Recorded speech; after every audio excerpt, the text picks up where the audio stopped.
Hyderabad LB Nagar లో ఘోర ప్రమాదం జరిగింది. సెల్లార్ తవ్వకాల్లో మట్టి దిబ్బలు కుప్పకూలిపోయాయి. దీంతో ముగ్గురు కూలి మృతి చెందారు. మరొకరికి చాలా తీవ్రంగా గాయాలు కూడా అయ్యాయి. మృతదేహాలని వెలికి తీస్తున్నారు పోలీసులు. మృతులు బీహార్ కు చెందినటువంటి వలస కూలీగా గుర్తించారు. ఎల్బీ నగర్ ప్రాంతంలో ఒక సెల్లార్ తవ్వకాలు అంటే అప్పుడే బిల్డింగ్ కన్స్ట్రక్షన్ అవుతోంది. సెల్లార్ కోసం మట్టిని తీస్తున్నారు కూలీలు. సో ఇదే నేపథ్యంలో మట్టిని తవ్వుతున్న సమయంలో పక్కనటువంటి మట్టి దిబ్బలు, ఎందుకంటే బేసిక్గా వాటికి అక్కడ అడ్డుగోడగా ఆ మట్టి కుప్పకూలిపోయి వారంతా కూడా ఆ మట్టి కింద ఇరుక్కుపోయారు. ముగ్గురు మరణించారు. వారంతా కూడా బీహార్ వలస కూలీగా తెలుస్తోంది. మరొకరికి చాలా తీవ్రంగా గాయాలయ్యాయి. ఆ మృతదేహాలను వెలికి తీసే పనిలో ఉన్నారు పోలీసులు. మీరు చూడొచ్చు ఆర్టీవీ స్క్రీన్ పైన ఆ మృతదేహాల మట్టిని మొత్తాన్ని కూడా పక్కకు నెట్టేసి కొంతమందిని వారి మృతదేహాలని తీసే పనిలో ఉన్నారు పోలీసులు. మీరు చూడొచ్చు సహాయక చర్యలు కొనసాగుతున్నాయి. మట్టి పూర్తిగా కూడా వ్యక్తిని కప్పేసింది.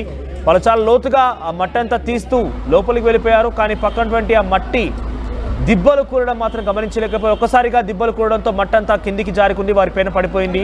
వారంతా కూడా మట్టి కింద కప్పబేయబడ్డారు. సో ముగ్గురు మరణించారు ఈ ఘటనలో. ఒకసారి మనం ఆ స్పాట్ నుంచి ఆ దృశ్యాలను చూద్దాం.